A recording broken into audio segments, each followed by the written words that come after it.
একজন মেয়ে যখন মা হয় তখন তার সেই সময়টাতে যেই মানুষগুলো কষ্ট দেয় তাদেরকে কিন্তু কখনো ভোলা যায় না, কারণ একজন মেয়ে মানুষের জীবনে এই সময়টা খুবই গুরুত্বপূর্ণ। হ্যালো এভরিওয়ান, আসসালামু আলাইকুম। আজকে আমি সকালবেলায় একদম নাস্তা করার আগে আমি রান্না করতেছি, কারণ আমার বান্ধবী আমার হাতে খাবার খেতে চেয়েছে। ও কিছুটা সিক, আর আজকে আমার ভার্সিটি ক্লাস আছে, তাই ভাবলাম আমি ওর জন্য আজকে রান্না করে দেই। যেহেতু রান্না আমার সকালবেলায় শুরু করে দিয়েছি, তাই ও আমার হাতে খিচুড়ি আর গরু মাংসটা খেতে চেয়েছে। রেগুলার আমার রান্নার ভিডিও দেখার বলে আমার রান্না নাকি অনেক মজা, তাই ভাবলাম একটু বেশি করে আজকে রান্না করি, বাসায় সবাই খাবে আর ওর জন্য নিয়ে যাব। আপনাদের ভাইয়া খিচুড়ি একদমই পছন্দ করে না, আর ডাক্তারের নিষেধ আছে আমার শ্বশুরের গরু মাংস খাওয়া। তারপরে আজকে একটু রান্না করেছি, সাথে একটু মুরগিও রান্না করব। আমি যেভাবে রেগুলার গরু মাংস রান্না করি হাতে মেখে, ওইভাবে মাংসটা ম্যারিনেট করে তারপর আমি প্রেসার কুকারে মাখিয়ে বসিয়ে দিব। আমার কাছে মনে হয় কি জানেন, রান্না একজন খেয়ে যতই প্রশংসা না করো, কিন্তু তার মনে যে শান্তিটা আসে ভিতর থেকে, সেই শান্তি থেকে কিন্তু ইনশাল্লাহ আপনার ভালো কিছু হতে পারে। তাই আমি চেষ্টা করি সব সময় আমাকে যারা পছন্দ করে, আমাকে যারা ভালোবাসে, যে আমার হাতে এই জিনিসটা খেতে চায় আর আমি খাওয়াতে চাই। আর ও যেহেতু সিক, এই সময়টাতে আমি ভাবলাম ওকে এখন একটু রান্না করে খাওয়াই। এই সময়টাতে কিন্তু নিজের হাতে রান্না একদমই ভালো লাগে না। আমিও যখন প্রেগনেন্সির টাইমটাতে আমার মনে হচ্ছিল যে আমার নানুর হাতের পিঠা খেতে পারলে আমার অনেক ভালো লাগতো। এই সময়টাতে এক একজনের এক এক রকম ক্রেভিং হয়, যেটা আপনি কখনোই খেতে চাইতেন না বা আপনার পছন্দ না, সেটাও খেতে ভালো লাগে। যাই হোক, কথা বলতে বলতে আমার গরু মাংস মুরগির মাংস রান্না হয়ে গিয়েছে।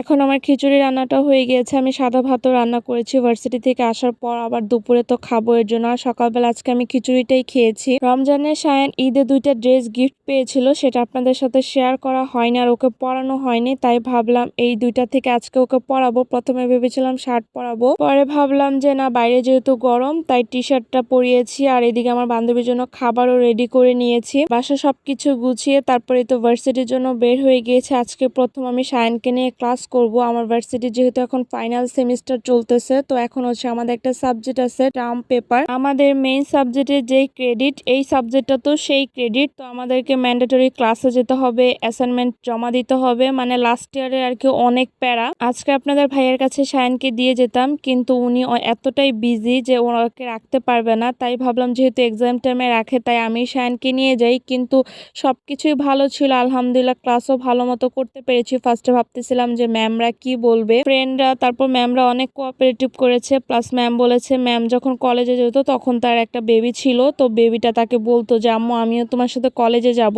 সবকিছুই ভালো ছিল, কিন্তু সায়ানের ঈদের সময় যে জুতোটা কিনে দেওয়া হয়েছে কখনো এমন হয়নি সেই জুতোটা একটা পড়ে গেছে। এখন সিএনজিতে পড়ে গেছে নাকি আমি বলতে পারতেছি না, বাসায় আসার পর দেখি একটা জুতো নেই, তো এর জন্য আমার মনটা আর কি খারাপ ছিল। তারপর আমার যে চাচাতো দেবরটা সিক, তো আজকে আমাদের বাসায় আসবে। পরে ভাবলাম রাতে ভার্সিটি থেকে আসার পর আমি একদমই রেস্ট নিইনি, একটু মাছ ভুনা করেছিলাম আর ফ্রিজে গরু মাংস আছে, ওটা গরম করব, সাথে মুরগির মাংস নিয়েছি। সন্ধ্যায় বাবাকে একটু বাঙি কেটে দিয়েছিলাম। তো এই ছিল আমার আজকের ব্লগ। আল্লাহ হাফেজ।